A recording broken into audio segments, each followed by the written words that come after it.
Hello guys, நான் கிரிக்கல் Tamil. So இந்த video வந்து RCB vs KKR match preview தான். ஸோ ஆர்சிபி வின் பண்ணாங்க. வீடியோக்குள்ள போகிறதுக்கு முன்னாடி நம்ம சேனலை ஒரு சப்ஸ்கிரைப் பண்ணிக்கோங்க. ஸோ நான் ஆல்ரெடி சொல்லியிருந்த மாதிரி தான் கேகேஆர் வந்து நான் வின் பண்ணுவாங்கன்னு நினச்சேன்.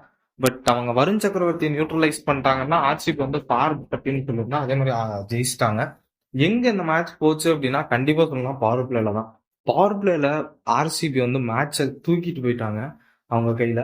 ஸோ பில் சால்ட் வந்து இதுவும் அதே தான். பில் சால்ட் வந்து 14 மேட்ச் ஆடணும். அவர் 14 மேட்ச்லாம் அடிக்க மாட்டாரு. அடிக்கிற 4-5 மேட்ச் ஜெயிச்சு கொடுத்துருவாரு. அந்த 4-5 மேட்ச்ல ஒரு மேட்ச் தான் இது. செம்ம பேட்டிங் கைஸ். அதாவது பில் சால்ட் வந்து அடிச்ச அடியில கல்கட்டாக்கு என்ன பண்ணனே தெரில. வைபவ் வரவரெல்லாம் அதுக்கப்புறம் போடவே முடியல. அந்த மாதிரி ஒரு சட்ட சிக்கல்ல மாட்டிக்கிட்டாரு. வருண் சக்கரவர்த்தியோ பொழந்துட்டாருங்க. பில் சால்ட் பயங்கரமான பேட்டிங். அதே மாதிரி கிங் கோலி, அவரை பத்தி பேசாம எப்படி? கிங் கோலியும் செம பேட்டிங்கு. அந்த அதிசயமா அந்த ஸ்வீப் பயங்கரமா ஆடினாரு இன்னைக்கு.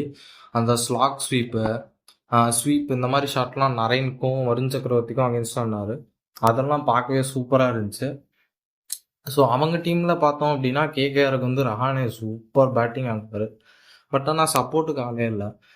எங்க அவங்களுக்கு மேட்ச் போச்சு அப்படின்னா அவங்க டீம்ல வந்து இந்த 5 ஓப்பனர் ஒரே டீம்ல ஆடிட்டு இருக்கிறாங்க. அங்கதான் பிரச்சனை. ரஹானே, அன்கிரிஸ் ரகுவன்சி, வெங்கடேஷ் ஐயர், குவென்டன் டிகாக், நரேன், இவங்க 5 பேரும் டாப்ல ஆடுறவங்க. 5 பேரும் டீம்ல இருக்காங்க. அன்கிரிஸ் ரகுவன்சி கீழே வராரு. அடிக்கவே ஆள் இல்லை. அப்புறம் எப்படி அவங்க ஜெயிக்கிறதுங்கிற மாதிரி ஆயிடுச்சு. பட் ரஹானே சூப்பரா ஆடினாரு. எந்த கிரெடிட்ஸும் அவர்கிட்ட இருந்து எடுத்துக்கல. அவர் மட்டும் அடிக்கலன்னா நேரத்துக்கு 130க்கு ஆல் அவுட் ஆயிருப்பாங்க. பட் இவங்க மான்ஸ்டர்ஸ் சேஸ் ஒன்று பண்ணிட்டாங்க. 16.2 ஓவர்ல 170 ரன் வச்சு ஒரு பெரிய ஸ்டேட்மெண்ட் ஒன்று கொடுத்த மாதிரி இருக்கு. நல்ல பேட்டிங். அதே மாதிரி இவங்க ஜெயிக்கிறதுக்கான இன்னொரு முக்கியமான காரணம் யாருன்னா குர்னால் பாண்டியா.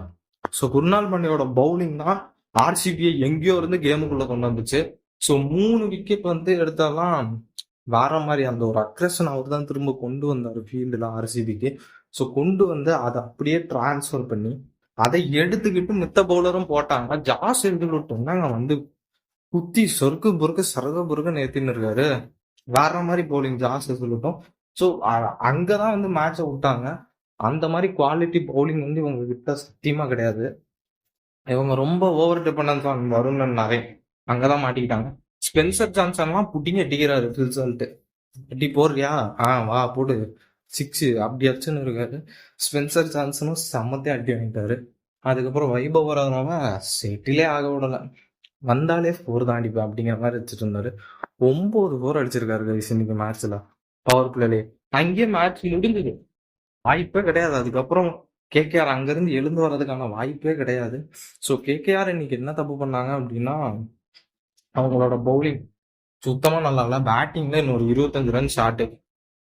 ப்ரிவியூல பேசுற மாதிரி தான் 210 ரன்னுக்கு கீழே சல்லி ரன் வச்சா கூட அவங்க ஜெயிக்க முடியாதுங்கிறதா. ஸோ அதே மாதிரி தோத்துட்டாங்க. இதுக்கு என்ன சொல்றது, வெல்டன் ஆர்சிபி தான்.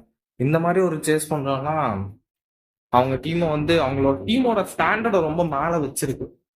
அவங்க வந்து இந்த 18வது சீசன்ல நாங்க அந்த கப்புக்காக வரோம் அப்படின்னு சொல்ற மாதிரி இருக்கு. பல வருஷம் கழிச்சு அவங்க ஃபர்ஸ்ட் மேட்ச் ஜெயிச்சிருக்காங்க. ஸோ இதுவே ஒரு பெரிய ஸ்டேட்மெண்ட் தான். ஸோ பார்ப்போம் போக போக என்னன்னு. நம்ம வீடியோ பிடிச்சிருந்தா நம்ம சேனல் ஒரு சப்ஸ்கிரைப் பண்ணி இந்த வீடியோக்கு ஒரு லைக் போட்டு உங்க கமெண்ட்டை போட்டுட்டு போங்க.